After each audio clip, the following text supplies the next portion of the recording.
The 2024 Academy Awards, or Oscars nominations, were a mixed bag, to say the least, with no shortage of jaw-dropping snubs and thankfully satisfying nominations. Today, we are talking about all the 2024 Oscar nominations and snubs. Let's begin, shall we? The nominations. Oppenheimer, a sprawling examination of the dawn of the atomic age, kicked off the race for the 96th Academy Awards on Tuesday, earning 13 nominations. It was followed closely behind by Poor Things, a feminist fantasy set in a steampunk world of mutants and male chauvinist pigs, which earned 11 nominations. Killers of the Flower Moon, a historical crime drama about a vast conspiracy to rob the Osage Nation of its oil wealth, received 10 nominations. Both Oppenheimer and Killers of the Flower Moon, drawn from painful chapters of American history, were recognized at a moment of political unrest and division in the country, which seemed to give their dark subject matter an added resonance. Barbie, last year's biggest box office hit, earned 8 nominations. Even as Greta Gerwig, the film's director, and Margot Robbie, its star and producer, were both shut out. Released on the same weekend as Oppenheimer, the twin blockbusters became a viral phenomenon, inspiring people to book double features and leading to the creation of the Barbenheimer meme. Together, the movies earned more than $2 billion globally, a massive number at a time when movie theaters are still struggling to rebound from the pandemic. Oppenheimer, Barbie, and Killers of the Flower Moon all scored Best Picture nominations. They were joined by Poor Things, American Fiction, Anatomy of a Fall, The Holdovers, Maestro, Past Lives, and The Zone of Interest. For the first time, 3 Best Picture contenders, Barbie, Anatomy of a Fall, and Past Lives, were directed by women. However, only one of those filmmakers, Justine Triet, earned a Best Director nomination for Anatomy of a Fall. At 81, Martin Scorsese made history by becoming the oldest directing nominee. Triet and Scorsese will face off against Jonathan Glazer, The Zone of Interest, Yorgos Lanthimos, Poor Things, and Christopher Nolan, Oppenheimer. Best Actor will be a race between Paul Giamatti, playing a prickly boarding school teacher in The Holdovers, Cillian Murphy, who portrays J. Robert Oppenheimer, the leader of the Manhattan Project in Oppenheimer, Bradley Cooper, who directed himself as composer Leonard Bernstein in Maestro, Coleman Domingo, who embodies civil rights activist Bayard Rustin in Rustin, and Jeffrey Wright, recognized for his performance as an underappreciated novelist engaged in an elaborate ruse in American Fiction. Best Actress is a contest between Killers of the Flower Moon, Lily Gladstone, who could become the first Native American performer to win the prize, Emma Stone, who plays the childlike protagonist in Poor Things, Annette Bening for her performance as a competitive swimmer, defying the odds and time in Nyad, Sandra Hüller playing a woman on trial for murder in Anatomy of a Fall, and Carey Mulligan for her turn as Felicia Montealegre, the loyal wife of Leonard Bernstein in Maestro. On the other hand, actor in a supporting role includes Sterling K. Brown for American Fiction, Robert De Niro for Killers of the Flower Moon, Robert Downey Jr. for Oppenheimer, Ryan Gosling for Barbie, and Mark Ruffalo for Poor Things. While actress in a supporting role consists of Emily Blunt for Oppenheimer, Danielle Brooks for The Color Purple, America Ferrera for Barbie, Jodie Foster for Nyad, and Davine Joy Randolph for The Holdovers.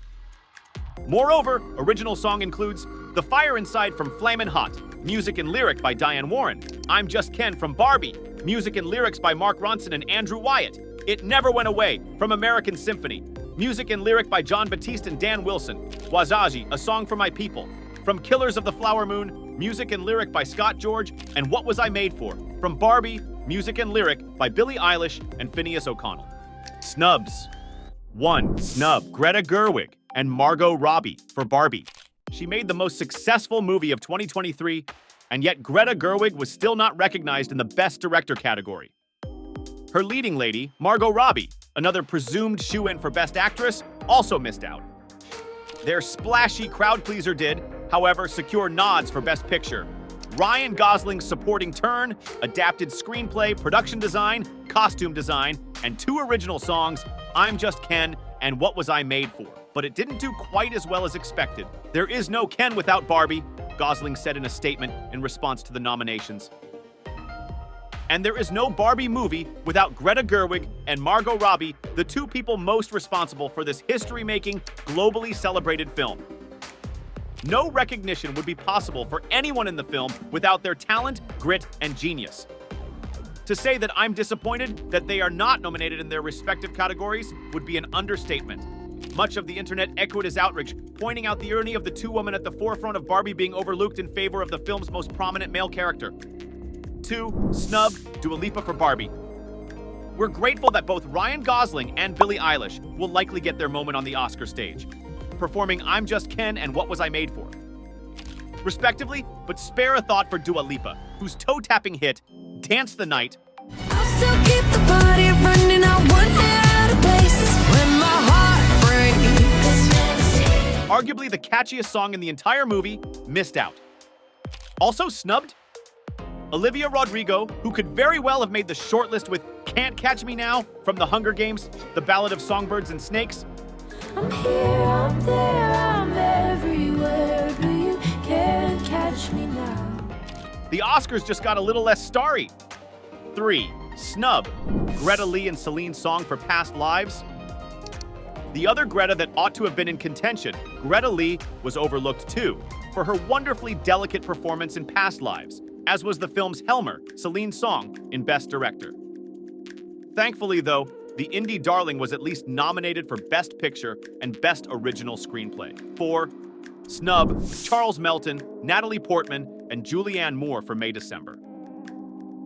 Whatever happened to May December? Todd Haynes' Pitch Black comedy, which remains one of my favorite films of 2023, proved to be just too polarizing for the actors branch in the end. It certainly isn't especially kind in its view of actors or the profession. With its 3 leads, Natalie Portman, Julianne Moore, and Charles Melton, all shut out of Best Actress, Best Supporting Actress, and Best Supporting Actor. It didn't show up in Best Picture either. Its sole nomination was for Sammy Birch's exemplary original screenplay. Ouch. 5. Snub, Leonardo DiCaprio for Killers of the Flower Moon. Perhaps the previous Oscar winner's omission. From the Best Actor lineup wasn't a total surprise. After all, he spent much of awards season so far campaigning solely for his co-star, Lily Gladstone. But many still expected him to show up on the shortlist regardless. Gladstone made it, of course, as did Robert De Niro for Best Supporting Actor, Martin Scorsese for Best Director, and the film itself in the Best Picture. But it didn't get every single nomination we thought it would. One of the head-scratchers? The fact that Scorsese and Eric Roth's Adapted Screenplay didn't get a look in. 6. Snub, The Color Purple. Once a strong Best Picture contender, Blitz Bazawule's exuberant musical, The Color Purple, ended up walking away with just 1 nomination for Danielle Brooks in Best Supporting Actress, and nothing at all for awards hopefuls Fantasia Barrino and Taraji P. Henson, nor any of its original songs. 7. Snub, Pedro Almodovar. The live-action short film category looked poised to be the battle of the auteurs this year, with Wes Anderson's The Wonderful Story of Henry Sugar going head-to-head with Pedro Almodovar's Ethan Hawke and Pedro Pascal-led romantic Western Strange Way of Life. Except it was not to be, with the Spanish Oscar winner missing from proceedings. The Oscars come at a challenging time for the movie business, which has struggled to adjust to changes in the way audiences view films. Wall Street, which once gave digital disruptors like Netflix sky-high valuations, has soured on the economics of streaming, believing they are not profitable enough. That's been devastating for media companies like Warner Bros. Discovery, Disney, and Paramount Global, which have spent lavishly to build their own streaming services. At the same time, actors and writers arguing that the streaming boom has robbed them of the royalties they once earned when their movies were rebroadcast on cable or other platforms went on months-long strikes. The labor unrest, which wrapped up in November, led to sustained production shutdowns that could mean that next year's Oscars will have a lot fewer contenders vying for top honors. The Walt Disney Company earned 20 nominations across its various brands, which include its main studio arm, as well as other divisions such as Marvel and Searchlight Pictures. Netflix, which has upended Hollywood over the last decade, scrambling old paradigms for making and releasing movies, and Comcast, a cable giant whose 2011 acquisition of NBC Universal sparked a fresh wave of consolidation, both picked up 18 nominations. The haul comes a day after Netflix's film Chief Scott Stuber, the man who oversaw the production of many of the streamer's Oscar contenders, announced he was stepping down to launch his own media venture. And that's it for this video. Please click the like and subscribe buttons down below if you found it riveting. To make sure you don't miss any uploads, tap the bell icon. Share the video and comment down your thoughts. See you in the next one.